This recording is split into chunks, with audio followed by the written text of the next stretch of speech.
കേരളത്തിന്റെ മുഖ്യമന്ത്രി പദത്തെ ചൊല്ലി വി.ഡി. സതീശനും കെ.സി. വേണുഗോപാലും തമ്മിലുള്ള പോരുമുറുകുമ്പോൾ സർവ്വസമ്മതനായ ഒരു നേതാവെന്ന നിലയിൽ രമേശ് ചെന്നിത്തലയുടെ പേര് മുൻനിരയിലേക്ക്. ഗ്രൂപ്പുകൾക്ക് അതീതമായി മുതിർന്ന നേതാക്കൾ ചെന്നിത്തലയെ പിന്തുണയ്ക്കുന്ന സീനിയോറിറ്റി തിയറിയുമായി സോണിയാഗാന്ധി രംഗത്തെത്തിയതോടെ കേരള രാഷ്ട്രീയത്തിൽ അപ്രതീക്ഷിത ട്വിസ്റ്റ് രൂപപ്പെട്ടിരിക്കുന്നു.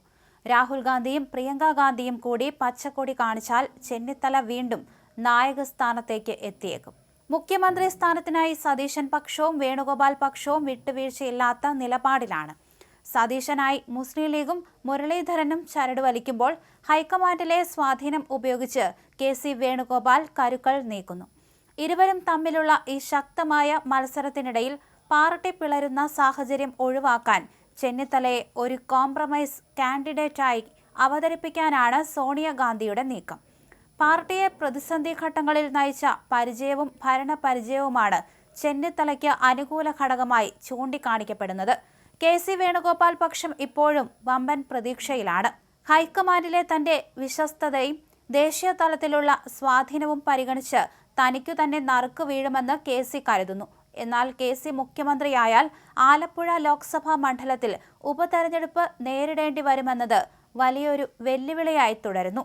ഈ ഒരു ഘട്ടത്തിലാണ് ചെന്നിത്തലയെ മുഖ്യമന്ത്രിയാക്കി സതീശനെയും കെ.സിയെയും കേന്ദ്ര സംസ്ഥാന നേതൃത്വങ്ങളിൽ സുപ്രധാന ചുമതലകൾ നൽകി അനുനയിപ്പിക്കാനുള്ള ഫോർമുല സോണിയാഗാന്ധി മുന്നോട്ട് വച്ചിരിക്കുന്നത്.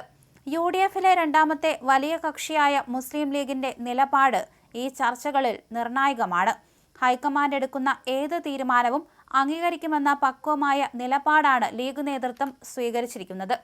സോണിയാഗാന്ധിയും പാണക്കാട് സാദിഖ് അലി ശിഹാബ് തങ്ങളും തമ്മിൽ ഫോണിൽ സംസാരിച്ചു എന്നാണ് സൂചനകൾ.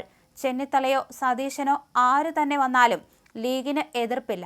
ഭരണ തുടർച്ചയ്ക്കും മുന്നണിയുടെ കെട്ടുറപ്പിനും മുതിർന്ന നേതാക്കളുടെ സാന്നിധ്യം അനിവാര്യമാണെന്ന് ലീഗ് നേതൃത്വം ഹൈക്കമാൻഡിനെ അറിയിച്ചിട്ടുണ്ട്.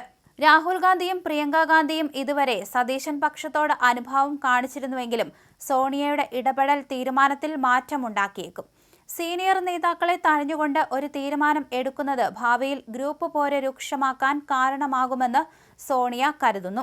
ചെന്നിത്തലയ്ക്ക് മുഖ്യമന്ത്രി പദം നൽകി സതീശനെ ഉപമുഖ്യമന്ത്രിയാക്കാനുള്ള സാധ്യതകളും ഡൽഹിയിൽ സജീവമായി ചർച്ച ചെയ്യപ്പെടുന്നുണ്ട്. എ ഗ്രൂപ്പും ഐ ഗ്രൂപ്പും എന്ന പഴയ സമവാക്യങ്ങൾ മാറി പുതിയ ചേരിതിരിവുകൾ വന്നതോടെ ഹൈക്കമാൻഡിന് കാര്യങ്ങൾ അത്ര എളുപ്പമല്ല. ചെന്നിത്തലയെ മുഖ്യമന്ത്രിയാക്കിയാൽ അത് പാർട്ടിയിലെ ഐക്യം പുനഃസ്ഥാപിക്കാൻ സഹായിക്കുമെന്ന് ഒരു വിഭാഗം മുതിർന്ന നേതാക്കൾ വാദിക്കുന്നു. പ്രിയങ്ക ഗാന്ധി കൂടി ചെന്നിത്തലയുടെ പേരിനോട് യോജിച്ചാൽ പ്രഖ്യാപനം മിനിറ്റുകൾക്കുള്ളിൽ ഉണ്ടായേക്കും. സതീശിന് വേണ്ടി സൈബർ ഇടങ്ങളിൽ നടക്കുന്ന പ്രമോഷൻ പരിപാടികൾ ഹൈക്കമാൻഡിനെ ചൊടിപ്പിച്ചിട്ടുണ്ട്.